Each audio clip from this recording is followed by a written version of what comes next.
Nous saluons le peuple de Dieu au nom du Seigneur Jésus-Christ. Nous sommes dans la joie de nous retrouver dans la présence de Dieu. Nous sommes dans la joie de nous retrouver autour de la table du Seigneur pour partager la nourriture spirituelle qui est la parole de Dieu.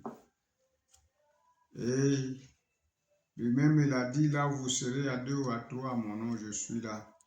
Nous croyons qu'il est au milieu de nous. Et chaque fois quand on est dans sa présence, on se voit inférieur, on se voit petit. Dans la présence de Dieu, nous voyons petit et nous nous humilions davantage pour implorer encore sa grâce. Que le Seigneur vous bénisse. Nous allons prier. Glorieux Père céleste, Dieu tout-puissant, Créateur du ciel et de la terre, l'auteur de toute vie et l'auteur de nos vies. Nous te sommes infiniment reconnaissants ce soir pour nous avoir accordé la grâce de venir encore devant ta table pour partager la nourriture spirituelle qui est ta parole. Nous demandons pardon pour tous nos manquements. Nous nous plaçons sous les sangs qui a Golgotha. Daigne jeter nos manquements dans la mer d'oubli et pardonne nos faiblesses, les faiblesses de la journée. Maintenant, viens nous bénir de toutes sortes de bénédictions spirituelles en Jésus-Christ. Nous attendons à toi, ceux qui s'attendent à toi n'ont jamais été confus. Je voudrais parler à ton peuple que moi je disparaisse, que toi tu apparaisses, que toi tu parles toi-même. Mets tes paroles dans ma bouche et agence chaque parole. C'est toi qui as des paroles de grâce, oui Seigneur, et qui peux les agencer correctement. Moi je ne sais pas comment les agencer. Je suis seulement un micro, c'est pourquoi utilise-moi comme un micro. Oui, pour que la gloire te revienne. La gloire ne revient pas au micro. La gloire revient à celui qui parle derrière le micro. Nous attendons à toi. Ceux qui s'attendent à toi n'ont jamais été confus. Commence avec nous et termine avec nous. En te glorifiant toutes choses. Bénis chacun de nous. Tout celui qui va écouter, que tu puisses le bénir. S'il a besoin quelconque, que tu puisses lui donner solution. Nous attendons à toi.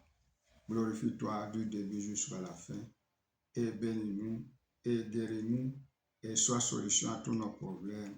Au nom de Jésus-Christ. Amen. Nous allons lire la parole de Dieu dans Jérémie 8, tout le verset 22. N'y a-t-il point de baume en Galade? N'y a-t-il point de médecin? Pourquoi donc la guérison de la fille de mon peuple ne s'opère-t-elle pas? Nous sommes en train d'étudier pourquoi. Et nous avons dit, quand Dieu envoie ou ferait une voie pour que les gens soient sauvés, pour que les gens s'échappent, pour que les gens sortent par cette voie-là, et que les gens négligent la voie envoyée, le chemin indiqué par Dieu pour s'en sortir, Dieu se demande toujours pourquoi. Pourquoi? Dieu a envoyé un remède. Le remède du péché, Dieu l'a envoyé. Le remède du péché, c'est le Seigneur Jésus-Christ. Pourquoi les gens meurent-ils dans le péché pendant qu'il y a déjà le produit pour guérir ça? Jésus est venu, il est décédé à Golgotha pour en finir la question du péché. Et cependant, les gens meurent dans le péché. Vous voyez? C'est comme un médecin qui a le produit, mais un patient qui entre dans son cabinet, on lui est prescrit. S'il ne prend pas les médicaments, il va mourir. Il peut s'asseoir sur l'escalier de la maison du docteur. S'il ne prend pas le produit, il va mourir là-bas. Voyez. C'est ainsi que les gens meurent dans les églises. Dieu a donné le remède. Voyez. Il a donné le Saint-Esprit pour nous conduire. Le Saint-Esprit, il est mort à Golgotha. Et tout celui qui croit à cette œuvre, il a la vie éternelle. Et la nouvelle naissance, c'est un gâchis. Ouais. Celui qui croit à l'œuvre de Golgotha, il a la vie éternelle. Il y a un remède là-bas. Ouais. Et il a donné le Saint-Esprit pour nous conduire. Un remède. Ouais. Quand tu es conduit par le Saint-Esprit, tu as un remède. Ouais. N'y a-t-il pas de produit? Des remèdes, il n'y a pas de produit. N'y a-t-il pas de produit? Tu as un produit. Ouais. Cependant, les gens meurent dans les églises, assis sur le banc, puisqu'ils refusent de prendre le produit de Dieu. Ouais. Ils refusent de prendre le produit de Dieu. Et le frère Branham parle de l'Amérique. Il dit c'est une nation qui a abandonné Dieu. Ouais. Dieu n'est-il pas en Amérique? Il est là. Pourquoi toutes ces choses les sont arrivées? Puisqu'ils sont abandonnés. Ils n'ont pas besoin de l'ONU, mais ils ont besoin de la présence de Dieu. S'ils pouvaient appeler Dieu sur la scène, les choses changeraient. Mais ils ont abandonné Dieu pour suivre d'autres voies. Voyez, le remède est là. N'y a-t-il pas de serviteurs? Les serviteurs n'ont pas été en Amérique. Ils ont été là. Voyez. Ils ont abandonné Dieu. Ouais. Ils ont abandonné Dieu. Dans toutes circonstances, si vous avez Dieu, vous avez le produit. Ouais. Vous avez le produit. Et chaque fois qu'il y a un problème, vous criez à Dieu et il vous écoute. Et il nous a envoyé le Saint-Esprit pour nous conduire sur cette terre. Voyez. Alors, en parlant de bons mangarades, le prophète a donné l'exemple d'Acasia, le fils d'Akab. Ouais. Il a abandonné, au lieu de consulter l'Éternel, il est allé consulter Bézébub, le dieu d'Écron. Ouais. Et en cours, pendant qu'ils allaient consulter, Dieu a envoyé Élie pour leur dire, est-ce qu'il n'y a-t-il pas de Dieu en Israël pour que vous alliez consulter Bézébub, le dieu d'Écron? C'est pourquoi tu mourras. Ouais. Tu ne descendras pas de l'île sur laquelle tu es monté. Tu mourras certainement. Ouais. Ils ont abandonné Dieu. Ouais. De la même manière aujourd'hui, nous abandonnons l'Éternel pour autre chose. Nous abandonnons Dieu. Nous abandonnons le Seigneur Jésus-Christ pour autre chose. Ouais. Et il y a un remède. Il y a un produit. Ouais. N'y a-t-il pas de bon mangalade? Et quand Dieu a fini la question du péché, il a aussi fini la question de la maladie. Ouais. Les saluts et la guérison marchent ensemble. Tout a été accompli à Golgotha. À Golgotha, nous avons le salut. À Golgotha, nous avons aussi la guérison divine. Ouais. Et Dieu nous a envoyé le Saint-Esprit pour nous conduire jusqu'à ce qu'il vienne. Mais nous refusons la conduite du Saint-Esprit. Voyez.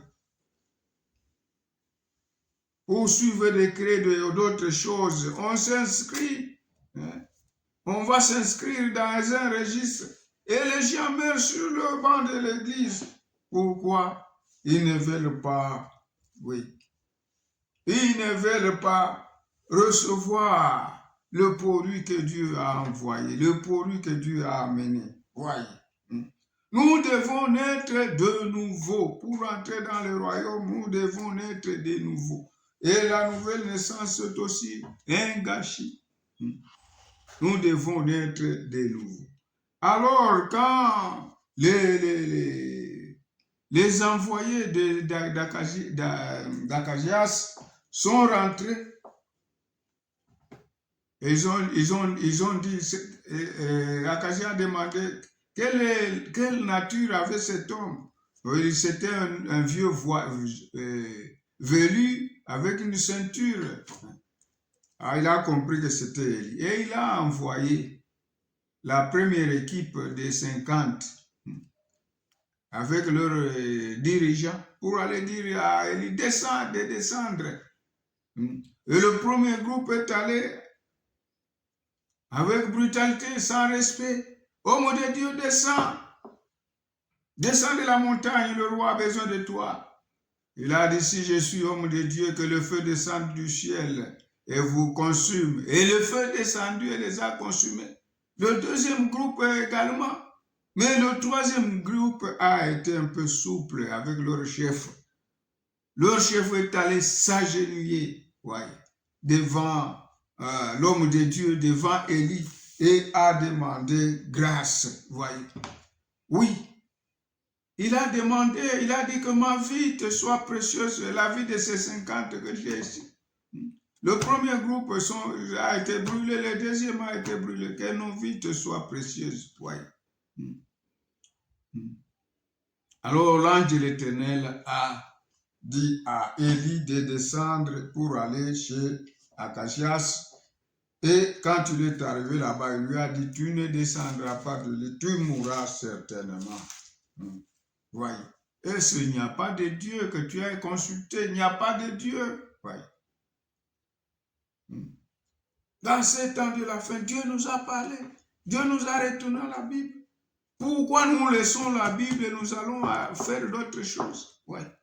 Dieu n'a-t-il pas parlé? Il a parlé. Dieu n'a-t-il pas guéri? Il a guéri. Nous avons le salut, nous avons la guérison, nous avons tout. Nous avons eu tous les conseils de Dieu. Et Dieu nous a retourné à la foi des pères apostoliques. Pourquoi nous abandonnons la Bible? Nous disons que la Bible est notre absolu. Mais cependant, ce que nous faisons, ce n'est pas ce qui est écrit dans la Bible. Donc, revenons, rentrons à la Bible. Oui. Alors, on était en train de parler sur s'agenouiller par politesse et s'agenouiller par adoration. Nous avons terminé les Écritures avec s'agenouiller par respect. Maintenant, nous prenons s'agenouiller par adoration. C'est ce qui est mauvais. Quand quelqu'un adore un homme, c'est mauvais. Oui. Quelqu'un peut s'agenouiller par respect, là ça va. S'il s'agenouille par adoration, c'est ce qui est mauvais. Il faut enlever. Et nous avons montré, à part les Écritures, oui, et tout à fait soit réglé par l'imposition de 2 ou 3 témoins. Nous avons lu beaucoup d'Écritures. Maintenant, nous prenons s'agenouiller par adoration. Nous commençons toujours par Genèse. Genèse 24, le verset 26 et le verset 48. Genèse 24, 26 et 48.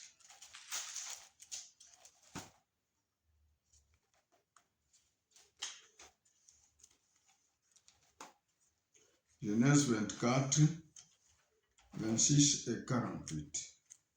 C'est quand Eliezer de Damas l'a envoyé par Abraham pour aller prendre la femme pour Isaac.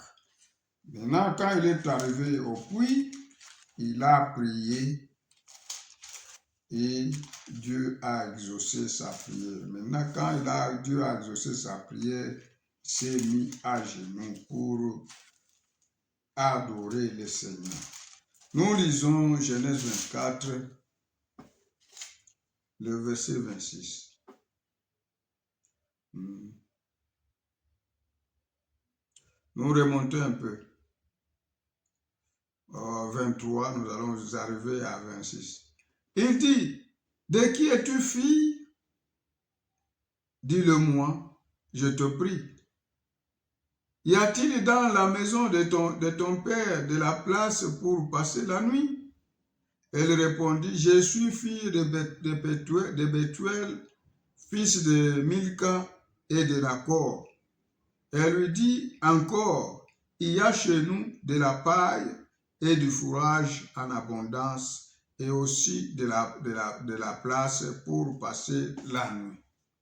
Alors l'homme s'inclina et se prosterna devant l'Éternel.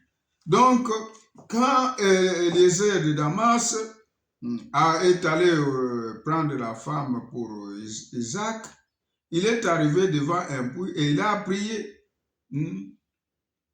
Je vais demander de l'eau. La femme qui va accepter de me donner de l'eau et qui va dire, je vais donner aussi à tes chameaux, que ce soit la femme que tu as prédestinée pour Isaac. Alors, il a prié et Rebecca est venue et elle a rempli toutes les conditions que Eliezer a demandé à l'Éternel. Quand toutes les conditions étaient réunies, Eliezer de Damas s'est prosterné devant l'Éternel. Il s'est prosterné pourquoi? C'est pour adorer. Et voyez ce qu'il dit au verset 27. En disant, béni soit l'Éternel, le Dieu de mon Seigneur Abraham, qui n'a pas renoncé à sa miséricorde et à sa fidélité envers mon Seigneur, moi-même. L'Éternel m'a conduit à la maison des frères de mon Seigneur. Ouais. Et elle a loué l'Éternel. Elle s'est prosternée devant l'Éternel. C'est pour l'adoration.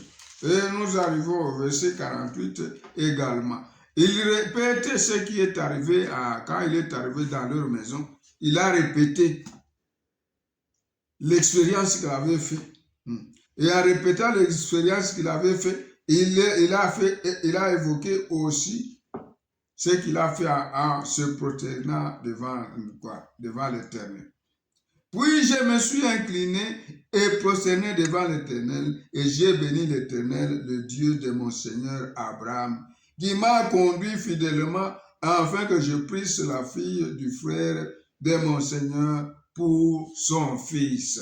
Voyez, ça c'est l'adoration. Voyez, nous allons en Exode 12, 27. Exode 12, 27, ça c'est l'adoration. C'est s'agenouiller pour adoration. Exode 12,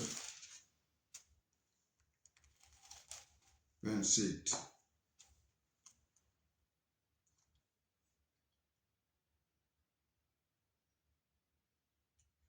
Je remonte un peu au verset 26.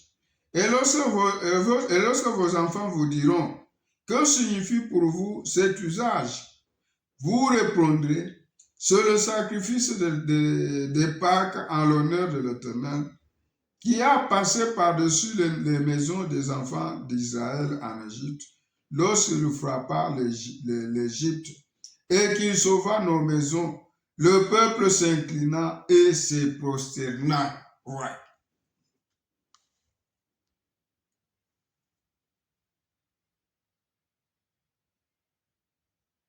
Ça, c'est l'adoration. Les enfants de Dieu se sont prosternés devant l'Éternel.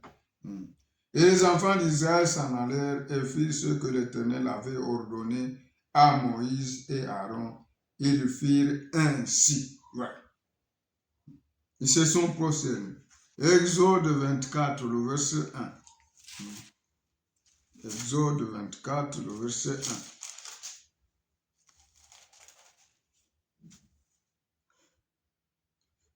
Dieu dit à Moïse, monte vers l'Éternel, toi et Aaron, Nadab et Abihu, et 70 des anciens d'Israël. Et vous vous prosternerez de loin. Voyez.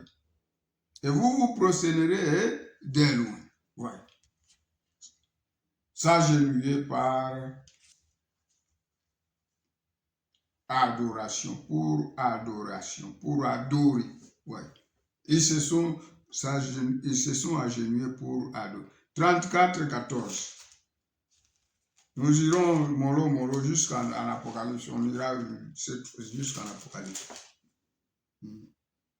On n'est pas pressé. On ira jusqu'en Apocalypse. Si on ne termine pas aujourd'hui, on va continuer demain.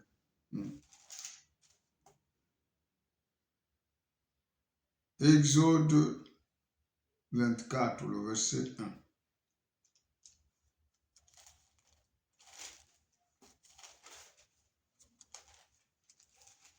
C'est ce que nous venons de lire. Maintenant, nous allons à 34, verset 14.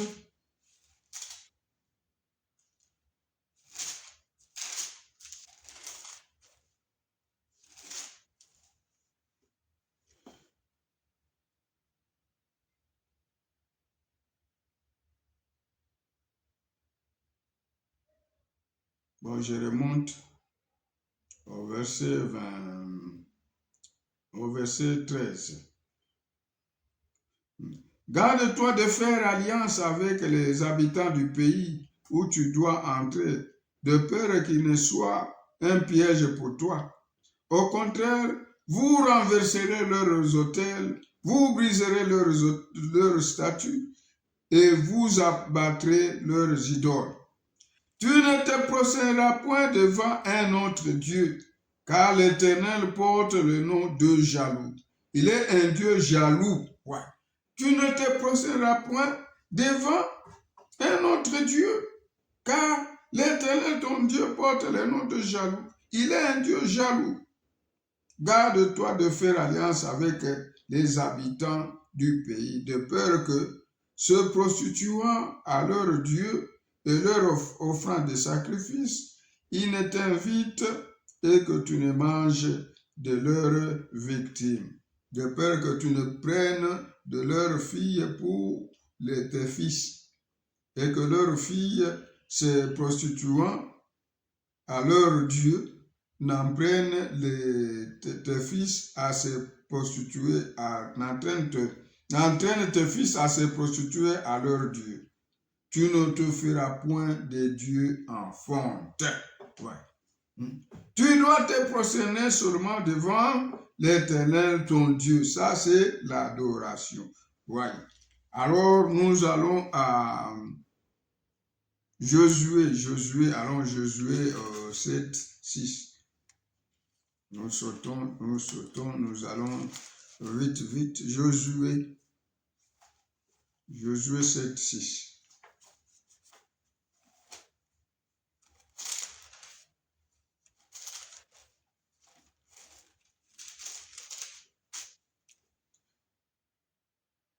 Josué déchira ses vêtements et se prosterna jusqu'au soir, le visage contre terre, devant l'arche de l'Éternel, lui et les anciens d'Israël, et se couvrirent la tête de la poussière. Voilà.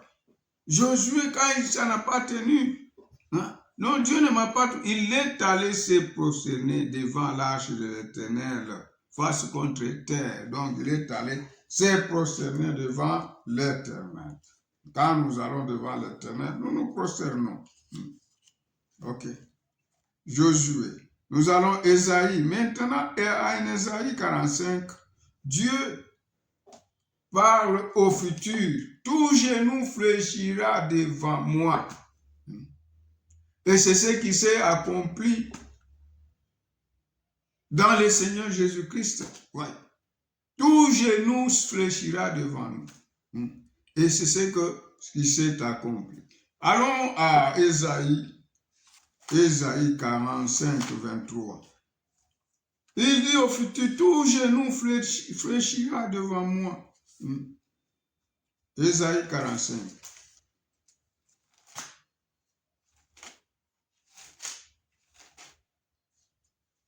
Ésaïe 45, le verset 23.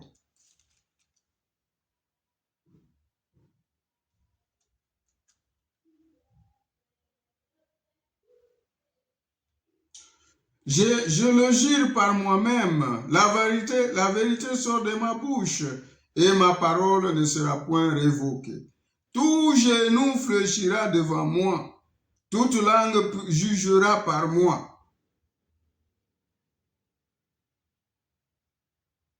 Ouais.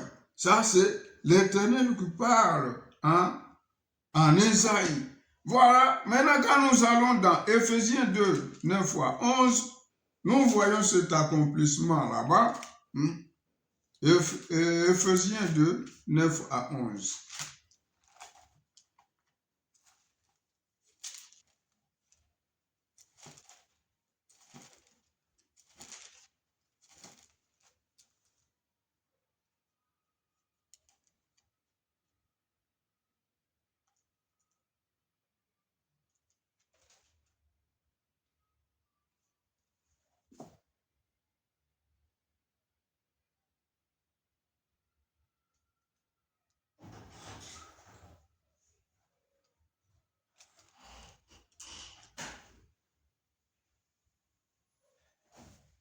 Donc, j'ai sauté, je me suis trompé. Attendez.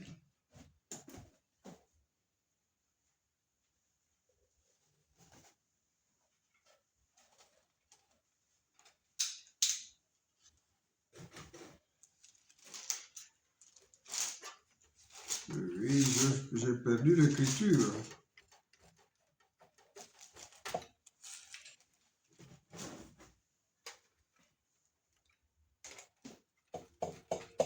Ce n'est pas chez Philippiens, si je ne me trompe pas. Allons d'abord dans Philippiens. Philippiens 2.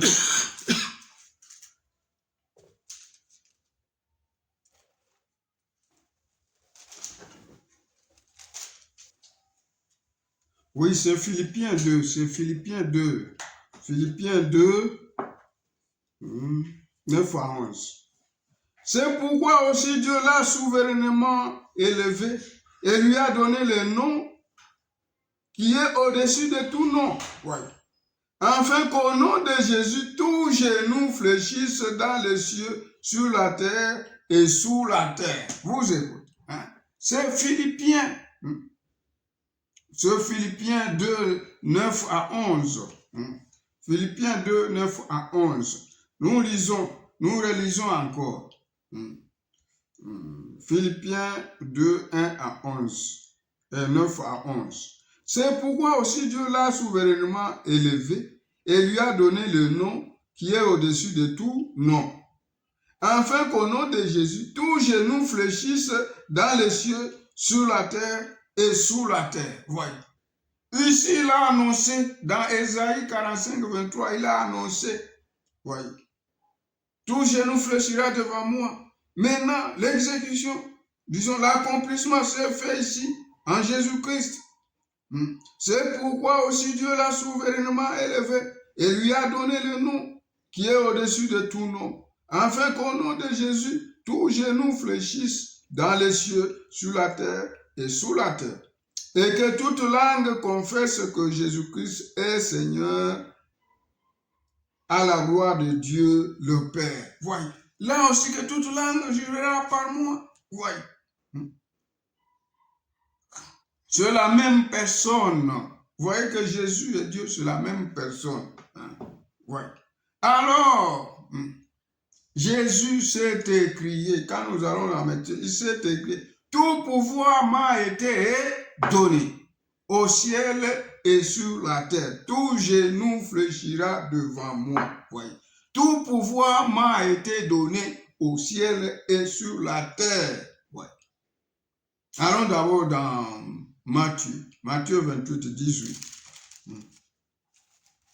Matthieu 28, 18.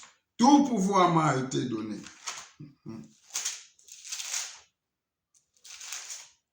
C'est ça.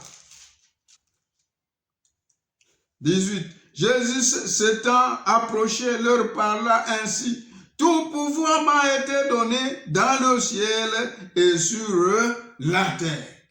Ouais. Tout pouvoir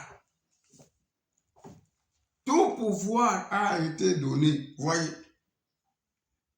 Voyez la vraie version. Tout pouvoir. C'est ça. Tout pouvoir m'a été donné. Alors, nous lisons encore. Nous prenons Psaume 8, le verset 7. Quand nous allons à Psaume 8, le verset 7, attends, on lit. Psaume 8, le verset 7.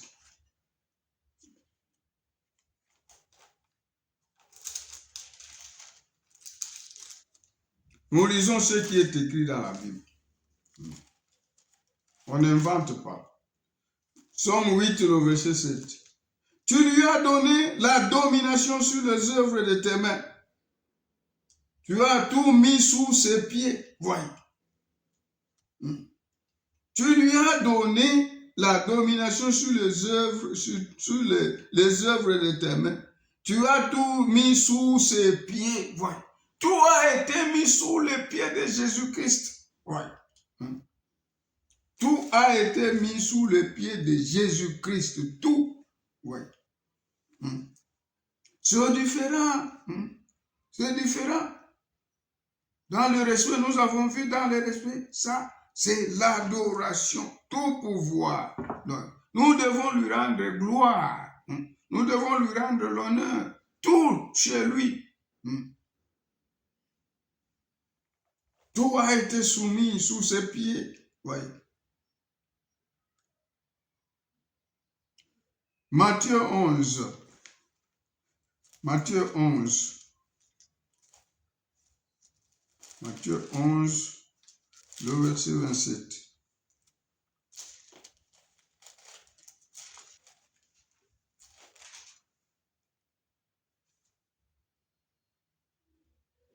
Toutes choses m'ont été données par mon Père. Toutes choses m'ont été données par mon Père. Voilà. Toutes choses m'ont été données par mon Père. Et personne ne connaît le Fils si ce n'est le Père.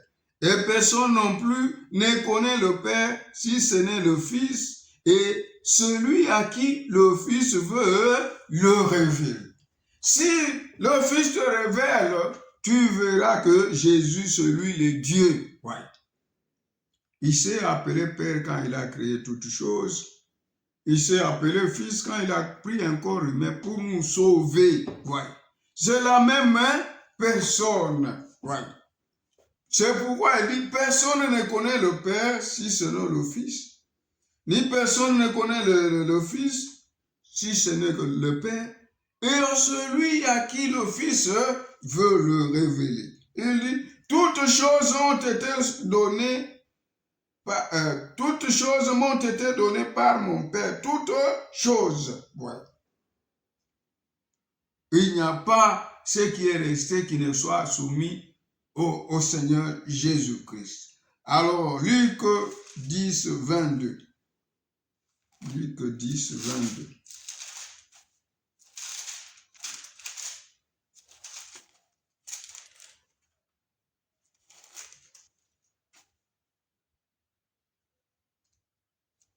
Toutes choses m'ont été données par mon Père. Et personne ne connaît qui est le Fils, si ce n'est le Père, ni qui est le Père, si ce n'est le Fils. Et celui à qui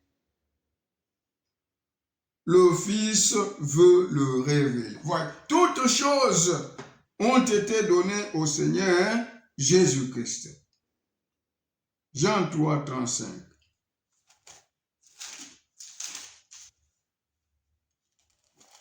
Jean 3, 35. Le Père aime le Fils. Il a remis toutes choses entre ses mains. Voyez. Le Père aime le Fils. Il a remis toutes choses entre ses mains. Tout genou fléchit au nom de Jésus. Tout genou fléchira à l'Éternel. C'est ce qu'il a dit. Tout genou fléchira devant moi. C'est ce qui s'est passé. Tout genou fléchit devant Jésus. Et Jésus, c'est lui le Père. On a dit, le Fils nous a été donné. L'enfant nous est né, le Fils nous a donné. La domination reposera sur son épaule. On l'appellera admirable, conseiller, Dieu puissant, Père éternel. Cet enfant-là, c'est le Père éternel. Ouais. C'est Dieu lui-même dans la chair humaine. Alors, le Dieu dans la chair humaine, il a tout le pouvoir. Tout le pouvoir qu'il avait sur la même personne. Il a tout le pouvoir et tout genou fléchit devant lui. Voyez ce qu'il faut. Il a dit, tout pouvoir m'a été donné sur quoi? Voyez. Il ne faut pas mal comprendre cette écriture. Ouais. Tout pouvoir. Ouais. Nous avons démontré ça. Nous avons lu les écritures. Ne mélangez pas le respect avec l'adoration. Jean 17, 2. Jean 17, 2.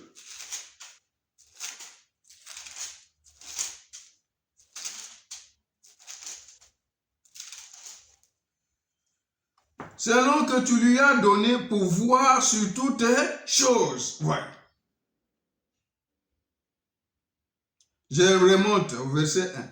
Après avoir ainsi parlé, Jésus leva les yeux au ciel et dit, Père, l'heure est venue, glorifie ton Fils, afin que ton Fils te glorifie. Glorifie ton Fils, afin que ton Fils te glorifie. Selon que tu lui as donné pouvoir sur toute chair, afin qu'il accorde la vie éternelle à tout ce que tu lui as donné. Ouais.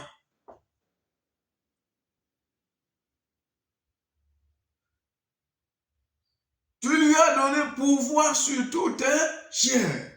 Alléluia. C'est ça. 1 Corinthiens 15, 27. 1 Corinthiens 15, 27. 1 Corinthiens 15, 27.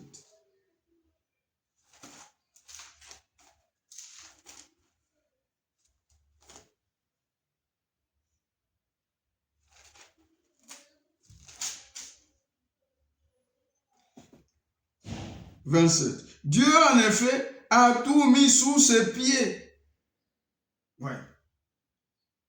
Mais lorsqu'il dit que tout lui a été soumis, il est évident que celui qui lui a soumis toutes choses est accepté. Et lorsque toutes choses lui auront été soumises, alors le Fils lui-même sera soumis à celui qui lui a soumis toutes choses, afin que Dieu soit tout en tous. Ouais. Dieu a soumis toutes ces choses aux pieds de Jésus-Christ. Ouais. Éphésiens 1, 22. Éphésiens 1, 22.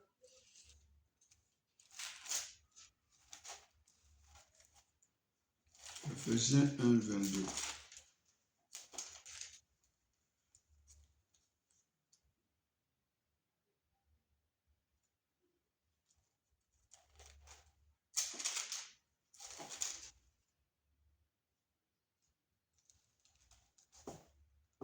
Il a tout mis sous ses pieds.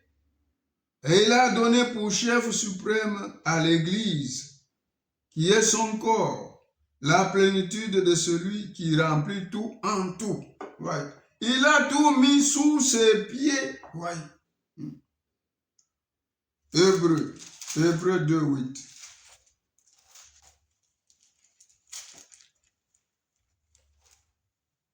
Hébreux 2, 8.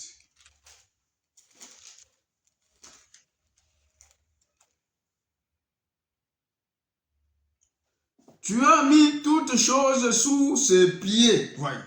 Tu as mis toutes choses sous ses pieds. Voilà.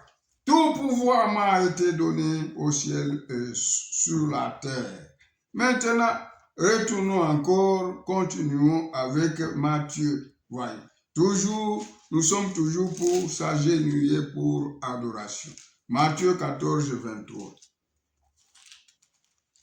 Voyez, tout pouvoir m'a été donné. Tout a été mis sous ses pieds. Ouais. Matthieu 14.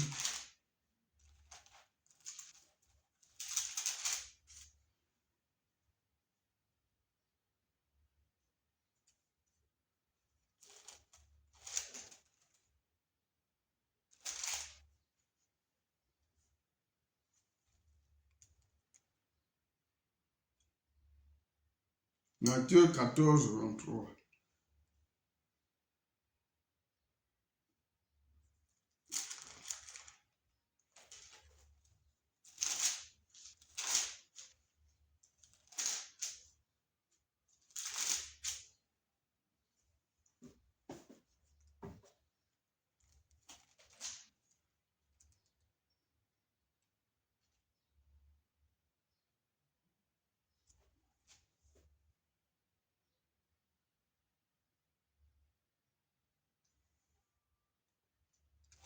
Ça, c'est Jésus.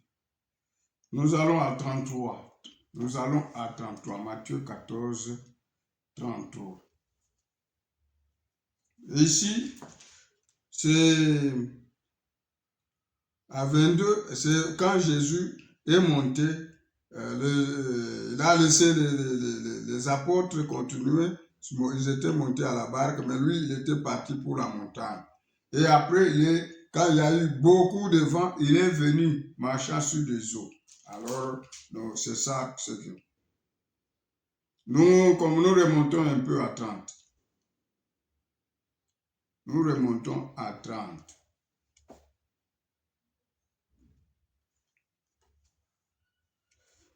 Mais voyant que le vent était fort, ils eurent peur. Il eut peur. Ah bon, c'est quoi? C'est Pierre aussi. Bon, remonte à 29. Même on peut aller, quand il est venu, on a dit que c'est un fantôme. Il a dit, c'est moi, rassurez-vous que c'est moi. Maintenant, Pierre a dit, si c'est toi, ordonne que je marche, je vienne devant toi. C'est à ce moment-là, alors nous commençons au verset 29. Il dit, viens. Pierre sortit de la barque et marcha sur les eaux pour aller vers Jésus. Mais voyant que le vent était fort, il eut peur. Et comme il commençait à s'enfoncer, il s'écria, Seigneur, sauve-moi. Aussitôt Jésus étendit la main et le saisit et lui dit, homme de peu de foi, pourquoi as-tu douté? Ouais. Le doute est quelque chose de mauvais. Nous ne devons pas douter. Nous ne devons pas avoir peur. La peur est aussi quelque chose de mauvais. Ouais.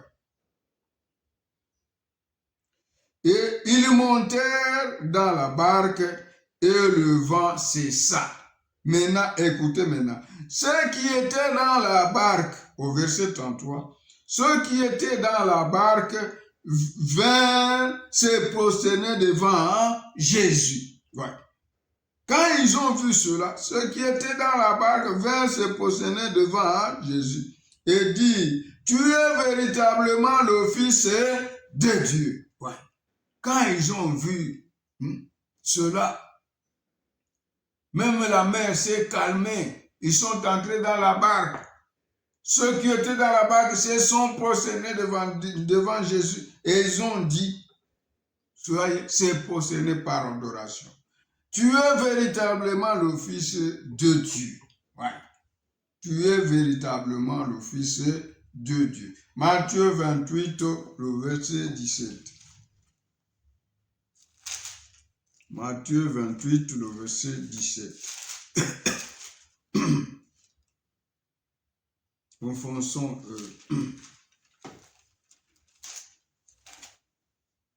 Le verset 17. Nous remontons un peu. Les 11 disciples allèrent en Galilée sur la montagne que Jésus leur avait désignée. Quand ils le virent, ils se prosternèrent devant lui. Voyez. Quand ils ont vu Jésus après la résurrection, ils se sont prosternés devant lui. Mais quelques-uns eurent des doutes. Ouais. Ils se sont prosternés. Jésus s'étant approché de leur parla ainsi. Tout pouvoir m'a été donné dans le ciel et sur la terre. Ouais. Allez, faites de toutes les nations, mais les disciples, les baptisant au nom du Père, du Fils et du Saint-Esprit. Ouais. Ça, c'était en parabole. Nous savons le nom du Fils et du Saint-Esprit, c'est le Seigneur Jésus-Christ. Ouais. Ouais. Ils se sont prosternés devant lui. C'était l'adoration. Maintenant, allons dans Apocalypse, le verset 10. Apocalypse 4, le verset 10.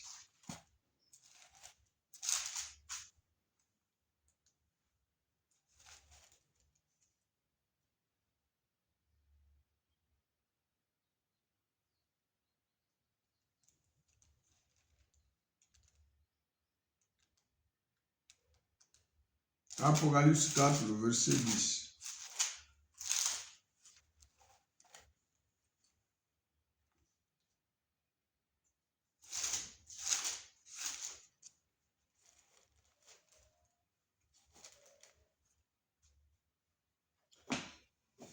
Le verset 10. Les 24 vieillards se prosternèrent devant celui qui est assis sur le trône, et ils adorèrent celui qui vit au siècle des siècles. Et ils jettent leur couronne devant le trône en disant, « Tu es digne, notre Seigneur et notre Dieu, de recevoir la gloire et l'honneur et la puissance, car tu as créé toutes choses, et c'est par ta volonté qu'elles existent et qu'elles ont été créées. » Ils ont adoré, ils se sont agenouillés, voyez, devant celui qui était, devant Dieu, celui qui était assis sur le trône. Ouais. Nous allons à 8, le verset Apocalypse 5, 8 et 14. 8. Quand il eut pris le livre, c'est l'agneau, hein, les 4 êtres vivants et les 24 vieillards se prosternèrent devant l'agneau. Voyez, qui est cet agneau devant qui les 24 vieillards et les êtres vivants se sont prosternés?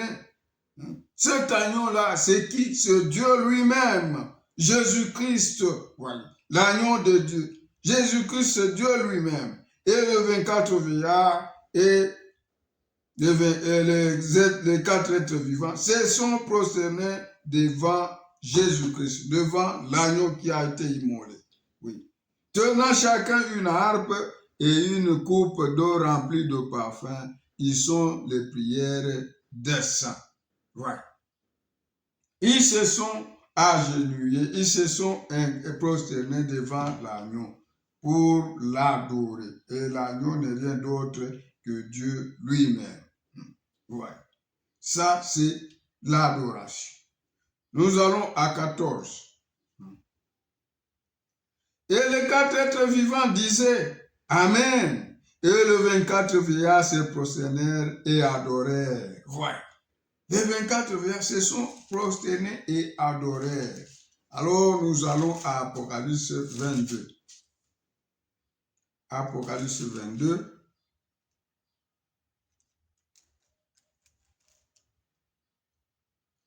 Apocalypse 22.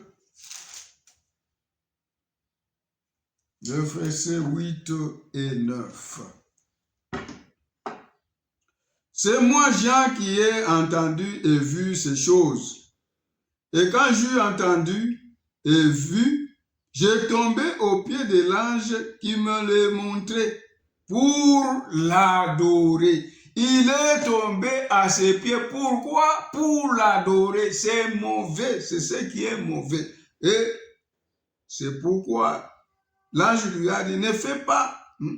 Mais il me dit, garde-toi de le faire. Ouais. Lui, il voulait adorer l'ange. Non, non. Il est tombé devant l'ange pour l'adorer. C'est bien dit pour l'adorer. Ce n'est pas pour le respect. Non, pour l'adorer. Alors, là, c'est mauvais. Ouais. Il n'est pas tombé devant l'ange pour le respect. Non, c'est pour l'adorer. Alors, l'ange lui a dit, ne fais pas ça. Mais il me dit, garde-toi de le faire. Je suis ton compagnon de service, et celui de tes frères, les prophètes, et de ceux qui gardent les paroles de ce livre, les paroles de ce livre. Adore Dieu. Voyez. Voyez. Quand tu tombes devant quelqu'un pour l'adorer, c'est mauvais. On doit te relever. Mais si c'est le respect seulement, il n'y a pas de problème. Je pense qu'on peut s'arrêter là-bas. Que le Seigneur vous bénisse. Nous allons encore ouvrir notre parenthèse, puisqu'on avait parlé dans une autre prédication. Nous allons encore éclaircir sur quelque chose. Nous allons parler ça demain. Une autre parenthèse qu'on avait ouverte, on n'avait pas assez, bon, disons, on a mûri et on revient sur cela. Que le Seigneur vous bénisse.